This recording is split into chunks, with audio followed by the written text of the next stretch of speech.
오늘 아침 뉴스의 맥을 짚어드리는 시간 뉴스연구소, 오늘도 두 분의 연구위원 함께합니다. CBS 김광일 기자 그리고 김준일 시사평론가, 어서 오십시오. 안녕하세요. 예, 첫 뉴스 어디로 갈까요? 이재명 또 기소. 예, 민주당 이재명 대표 이번에는 법인카드 유용 혐의로 기소가 됐습니다. 네, 맞아요. 윤석열 정부 출범 이후에 6번째 기소입니다. 첫 번째가 선거법, 두 번째 대장동이랑 성남FC 후원금 묶어서 기소가 됐었고, 네. 세 번째 백현동, 네 번째 위증교사, 다섯 번째가 쌍방울 대북 송금까지 이게 기소가 됐었고, 중간에 말씀드렸던 대장동 성남FC랑 백현동 사건이 재판부가 병합이 되면서 이렇게 해서 현재 재판이 4개가 동시에 진행 중인 거거든요. 그렇죠. 그중에 선거법이 1심 유죄가 지난주에 났던 거고, 네. 나머지는 다 1심 재판이 진행 중입니다. 그런데 이번에 6번째로 법인카드 유용 혐의까지 추가가 되면서 재판이 늘어났어요. 그러니까 경기지사 시절의 법인카드 사용이 문제가 된 건데 좀 정확하게 혐의를 알려주시겠어요? 네, 법인카드를 개인이 유용해서 썼다라고 해서 업무상 배임 혐의가 되는 거고요. 구체적으로는 뭐 두 가지입니다. 그러니까 그 3년 동안 음식, 그러니까 뭐 샌드위치, 소고기, 초밥 이런 것들 법인카드로 사 먹고, 또 개인 세탁 비용까지 해서 4,600만 원을 법인카드로 결제했다라는 거 하나. 네. 그리고 경기도 관용차로 구입했던 승용차를 이재명 대표가 자가용처럼 썼다. 그렇게 해서 임차비가 한 6천만 원 정도로 해서 두 개 합쳐서 1억 600만 원의 경기도 예산을 유용했다라고 검찰이 판단을 한 겁니다. 배우자 김혜경 씨도 지난주에 법인카드 유용 사건으로 유죄 선고 받았잖아요. 1심에서. 예. 그건 이제 사모님들 식사 비용 10만 4천 원 결제했다 이랬던 건데, 그 선고했던 걸로부터 닷새 만에 이재명 대표가 비슷한 사건으로 기소가 된 거고요.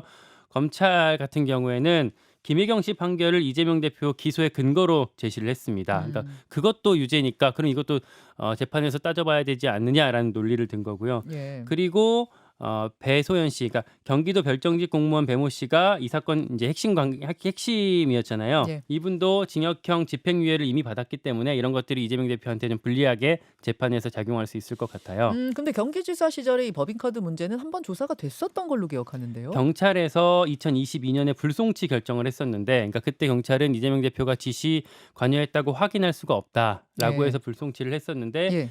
검찰이 이제 추가적으로 들여다보면서 그런 정황이 있다라고 판단을 한 겁니다. 해서 기소를 한 거고요.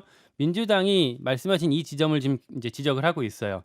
이재명 대표가 당시에 그리고 직접 법인카드를 결제했던 것도 아닌데 억지 춘향식 논리를 검찰이 들이밀고 있다라고 하고 있고, 또 야당 탄압 프레임을 민주당이 같이 들고 있습니다. 그러니까 야당을 옥죄기 위한 비열한 정치 탄압이다, 이런 논평들을 내고 있어요. 근데 네. 그럼 이게 순서가 이렇게 되는 거예요? 경찰이 한번 조사를 해서 무혐의가 됐었는데 다시 시민단체인가 누군가가 고발을, 그렇죠.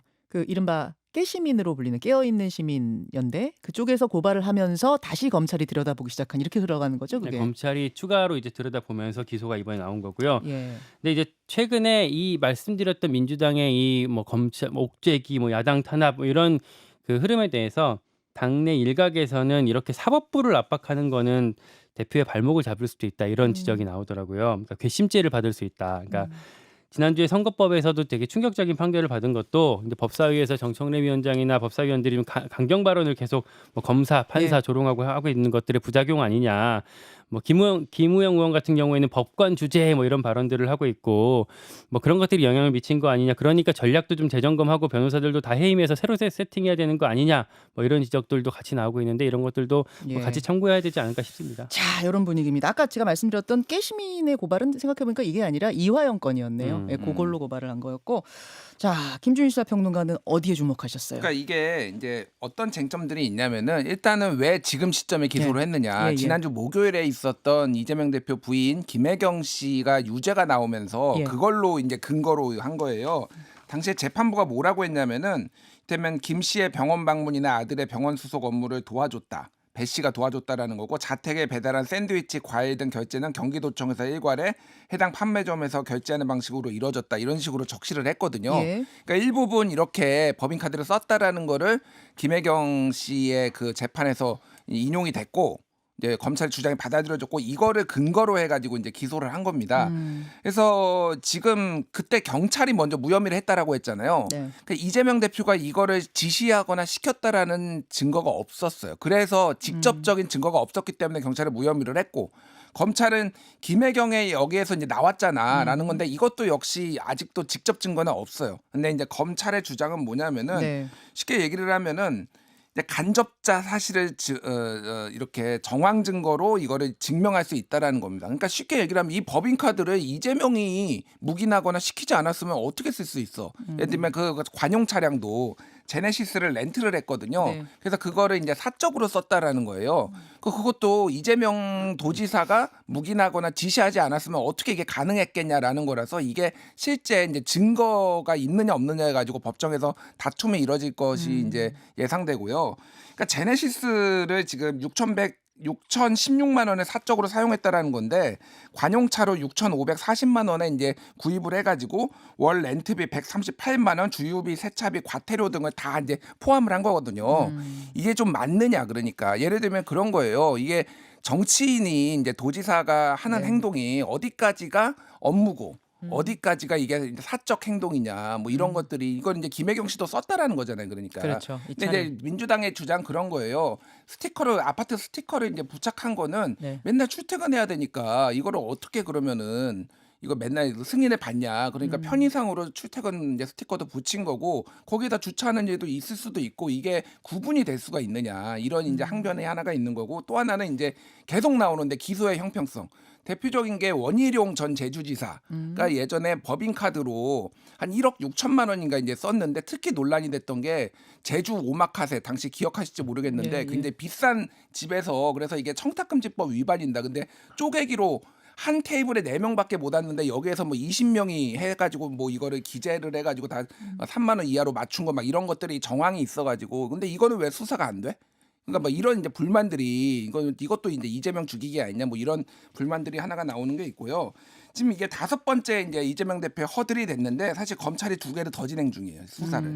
하나는 저기 정자동의 호텔 관련해서 예. 사업비 2천억 원 규모로 된 호텔 개발 사업의 용도 변경이 특혜성이 있었다라고 해서 이것도 지금 수사를 하고 있고 또 하나는 김성태 전 쌈방 회장이 예전에 이제 수사받을 때 대북 송금 혐의 재판에서 2021년 민주당 대선 후보 경선 당시 쪼개기 1억 5천만 원 정도를 이재명한테 쪼개기로 후원을 했다. 우리 쌍방의 임직원들이. 그래서 쪼개기 후원 이것도 수사 중이라서 이게 만약에 다 기소될 경우에는 7개 재판이 동시에 돌아갈 가능성도 배제할 수 없다. 뭐 이런 상황인 것 같습니다. 알겠습니다. 자, 요렇게 되면서 이제 이재명 대표 사법 리스크 하나가 더해진 셈인데 요것이 앞으로 민주당에는 어떤 영향을 미칠 것인가? 이거 잠시 후에 박성민 대표와 함께 짚어보기로 하고 두 번째 이슈 넘어가죠. 명태균 회유 시도한 윤핵관. 이건 무슨 얘기입니까? 저희 CBS 단독 보도인데요. 윤핵관 3명 중 한 사람인 윤한홍 의원. 이제 어제 권성동 의원이 이렇게 얘기했잖아요. 네. 아크로비스타에서 예전에 대선 개표 결과 3사람이 같이 봤었다. 그 중에 한 사람이거든요. 윤한홍 의원. 윤한홍 의원이 구속 전에 명태균 씨를 회유하려 한 정황이 확인이 됐습니다. 결론부터 말씀드리면 대선 당시에 윤석열 대통령이 명태균 씨한테 전화해서 화를 낸 적이 있었는데 네. 이 통화 녹취를 대중한테 공개하라라고 윤한홍 의원이 명태균 씨한테 요구를 한 거예요. 언제 시점이에요, 이게 지금? 그 요구를 했던 시점은 지금으로부터 3주 전입니다. 명태균 씨가 구속되기 전이에요. 윤석열 대통령 육성 김영선이 좀 해주라고 했는데 말이 맞네 당해서라고 네. 그 녹취가 공개된 직후 상황입니다. 예. 윤한홍 의원이 명태균 씨 측에다가 대통령이 전화로 당신 혼내는 것도 녹취가 있지 않냐. 있으면 공개해라. 라고 요구한 걸로 파악이 됐고요. 그러니까 대통령이 명 씨한테 호의적인 녹취 말고 대통령이 당신한테 화내는 것도 있지 않느냐. 그 소리치면서 관계 끊자라는 식으로 이야기했던 거 그것도 좀 공개해라라고 요구했다 이 얘기예요? 맞아요. 윤한홍 의원한테도 저희가 확인해 봤는데 내가 뭐 부탁이나 회유를 한 건 아니다 라면서도 이런 요구를 했다는 것 자체는 인정하고 있습니다. 예. 말씀드린 이 통화, 그러니까 윤석열 대통령과 명태균 씨 간의 통화가 뭐냐면 대통령실에서 그렇게 얘기했었잖아요. 대선 때 대통령이 윤한홍 의원한테 명태균과 거리를 두셔라라는 조언을 듣고 명태균 씨랑 연락을 끊었다라고 이제 공개를 했었던 거 기억하시죠? 기억합니다. 네. 그리고 저희가 예전에 보도를 해드렸던 게 명태균 씨의 주장이긴 하지만 대통령한테 전화 와서 나는 윤한홍보다 명 박사를 훨씬 신뢰한다라고 대통령이 얘기를 했고 그래서 내가 윤한홍을 박사를 했고 윤한홍이 나한테 와서 사과했다라고 명태균 씨가 주장을 했었잖아요. 그것도 기억나요. 네. 실제로 이때 대통령과 명태균 씨 간의 통화가 2차례 있었던 것 같아요. 아하. 대통령이 내 마누라랑 장모랑은 통화하지 말라라고 하면서 화를 냈던 거 하나. 그리고 그 다음 날 미안합니다라고 사과를 하면서 1시간가량 추가적으로 통화했던 거 하나. 이렇게 두 가지 통화가 있었던 것 같거든요. 그러니까 윤한홍 의원은 그 앞에 통화 전화하지 마라. 우리 장모하고 뭐 내 마누라하고 통화하지 말라라고 했던 그걸 좀 공개하라고 한 거고. 맞아요. 예. 네. 근데 결국은 공개가 안 됐네요. 그렇죠. 말씀드렸던 윤한홍 의원이 첫 번째 통화를 공개하라라고 한 거 어제 비슷한 시간에 JTBC에서도 보도를 했는데 JTBC에서는 윤한홍 의원이 직접 명태균 씨한테 전화를 한 건 아니고 한 사람을 거쳐서 이 의사를 전달을 했다고 하더라고요. 말씀하신 것처럼 실제로 이뤄지진 않았는데 윤한홍 의원 같은 경우에는 이렇게 대통령이랑 인연을 끊었다라는 어떤 대통령실 해명에 좀 힘을 실어주기 위해서 분위기 반전을 위해서 이런 시도를 한 것 같고요. 거래는 성사가 되지는 않았습니다. 이거는 어떻게 확인을 할 수 있었냐면 명태균 씨가 여권 관계자 A 씨랑 통화한 녹취를 저희 취재진이 확보를 했어요. 네. 여기서 명태균 씨가 뭐라고 얘기를 하냐면 두 가지 얘기를 합니다. 내가 윤한홍한테 나를 구속시키지 말라라고 얘기를 했다. 그리고 내 먹고 사는 문제를 해결해라. 이렇게 두 가지 어떤 제안을 했다라고 해요. 그러면서 이제 그 거래가 이루어지지 않은 것 같고, 다만 제가 좀 주목하는 지점은 윤석열 대통령과 명태균 씨 간에 이루어진 것으로 보이는 두 번째 통화예요. 네. 그러니까 대통령이 사과를 하면서 1시간 정도 통화를 했다고 하거든요. 네. 1시간 정도면 사실 뭐 별말 다 했을 것 같은데 이게 만약에 공개가 된다면 나중에 어떤 또 폭탄으로 좀 뭐 작용할 수 있는 것들이 나올 수 있지 않을까 좀 생각이 됩니다. 윤한홍 의원 입장은 내가 그런 말을 전달한 적 있지만 이건 거래나 뭐 회유나 그런 건 아니었다. 부탁도 아니다. 약간은 왜 그런 건 공개 안 하고 저런 것만 공개하냐는 항의성이었다. 이렇게 얘기하고 있는 거죠. 그리고 그 당시에 정진석 비서실장이 국회 운영이 나와서 대통령이 명태균 씨한테 화내는 그런 얘기도 것도 했었다. 있다. 그거 얘기했었어요. 내가 그 네. 얘기 듣고 명태균 씨한테 확인을 한 거다라고 그러니까 얘기를. 지금 이제 표현을 기자들이 볼 때는 그거 거래한 거 아닙니까? 요건 거고 윤한홍 의원은 거래가 아니라 나 따진 거다 이제 이런 거고 이렇게 차이가 있는 거죠. 그렇죠. 예. 자, 김준일 평론가 예. 어떻게 보세요? 해명이 참 재밌었는데, 그럼 윤한홍 의원이 따지면은 명태균이 공개를 합니까? 윤한홍, 명태균 두 분이 사이가 안 좋은 거야. 지금 예. 다 나왔잖아요.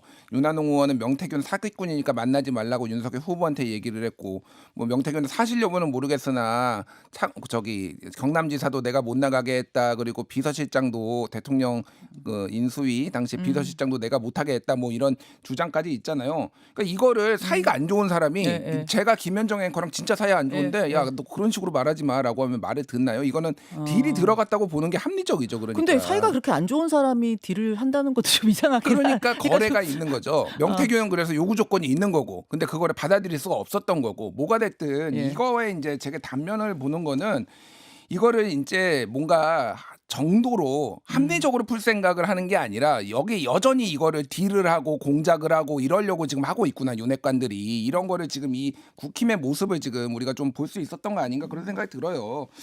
이게 지금 너무나 많은 기사들이 쏟아져 가지고 지금 제가 다 일일이 소개시킬 수 없을 정도인데, 네. 지금 어제 이제 민주당 쪽에서 공개를 한 거는 명태균 씨가 지금 창원 산단의 부지 선정에도 개입을 했는데, 또 네. 하나가 이를테면은 그 창원 배후도시 지구단위 계획 재정비, 그러니까 뭐 재정비예요. 그러니까 여기 이것도 공무원들한테 도시정책국장이나 뭐 도시계획 과장한테 직접 브리핑을 받고 일종 전용 주거지역을 일종 일반 주거지역으로 뭐 변경할 수 있느냐 이런 질의까지 하고 답변까지 받았다는. 그러면은 뭐 1조 원의 비용이 필요하다 이런 식으로. 그래서 이런 식의 사업에도 여러 가지를 개입했다라는 정황들이 나오고 있고, 경향신문이 아침에 단독 보도한 건데, 명태균 지시로 창원시 도심항공교통, 이게 쉽게 얘기하면 드론 택시예요. 예. 이거 예비 사업 예산에 또 따냈다. 이것도 개입했다. 그리고 마산역 개발 관여 의혹까지 있다. 이런 것도 계속 나오고 있고요.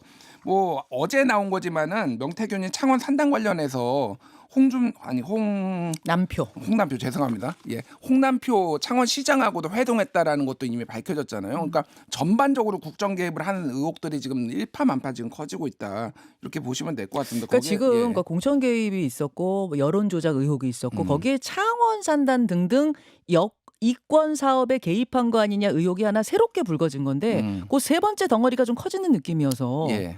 요 부분을 잘 들여다봐야 될 것 같아요. 그러니까요. 그러니까 이게 지금 여론조사 조작 의혹도 있고 공천 개입도 있고 이를테면 돈 거래도 있고 거기에다가 창원 산단 이권 개입도 있는데 지금 이쪽이 좀 커지고 있는데 주목할 만한 게 어제 지금 고발인 조사를 했어요. 윤석열 대통령 지금 고발이 됐거든요. 사세행이라는 그 이제 대표가 이제 고발을 했는데 네. 여기에서 얘기를 하는 게 검찰에서 윤석열 부부는 수사 범위가 아니라는 말을 들었다라고 이제 나와서 얘기를 했다라는 거예요. 지금. 그러니까 이게 지금 꼬리 자르기 아니냐. 그러니까 왜 그러냐면은 검찰의 수사 범위에 들어가지 않는다라는 겁니다. 근데 한동훈 대표가 지금 얘기하는 게 검경 수사권 조정, 소위 말하는 검수완박으로 이게 시행령으로 조정을 해가지고 검찰이 이재명을 수사할 수 있었고, 그러니까 이게 문제였다라는 건데, 그럼 이재명은 수사가 가능하고 윤석열, 김건희는 수사가 가능하지 않냐? 이게 검찰의 이중잣대다. 뭐 이런 얘기도 좀 나오고 있습니다. 알겠습니다. 요 관련해서는 잠시 후에 강혜경 씨를 직접 좀 인터뷰해 보려고 합니다. 궁금한 것들 더 질문을 해보도록 하죠. 세 번째 넘어갑니다. 러시아 본토 타격. 우크라이나가 에이테크임스를 이용해서 러시아 본토를 타격했습니다. 네, 어제 전해드렸던 게 이제 미국이 이제 우크라이나가 에이테크임스 통해서 러시아 본토로 타격을 하는 걸 허용하기로 했다라고 전해드렸잖아요. 네. 우크라이나가 바로 공격을 시작했습니다. 우크라이나 현지 매체에 따르면 우크라이나군은 러시아 국경에서부터 130km 떨어진 러시아 브란스크주 카라체프에 있는 군사시설을 표적으로 삼아서 에이테크임스 탄도미사일을 발사를 했고요. 여기에 이제 탄약, 미사일 뭐 이런 대량의 북한산 무기가 보관돼 있다고 알려져 있거든요. 그리고 러시아 국방부에서도 우리가 공격받았다 뭐 이 사실에 대해서 확인을 했습니다.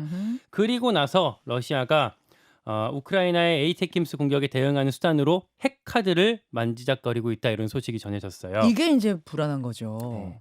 핵 교리 어떤 이제 원칙을 그 전에 갖고 있었던 원칙을 바꾼 거거든요. 이제는 비핵 보유국이라도 핵 보유국의 지원을 받아서 러시아를 공격하게 되면 공동 공격을 한 걸로 간주하겠다. 그래서 우리가 핵 무기로 둘 다 보복 공격을 할 수가 있다. 어허. 이렇게 되면 우크라이나뿐만 아니라 미국에도 우리가 핵 공격을 할 수 있다. 이렇게 가할 수 있다라고 어떤 위협을 한 겁니다. 참, 이게 어떻게 돌아가는지 모르겠습니다. 3차 대전이라는 말까지 러시아 입에서 지금 나온 상황. 주의 깊게 보자. 두 분 수고하셨습니다. 고맙습니다. 감사합니다. 김현정의 뉴스쇼는 시청자 여러분의 참여를 기다립니다. 구독과 좋아요, 댓글 잊지 않으셨죠? 알림 설정을 해두시면 평일 아침 7시 10분 실시간 라이브도 참여하실 수 있습니다.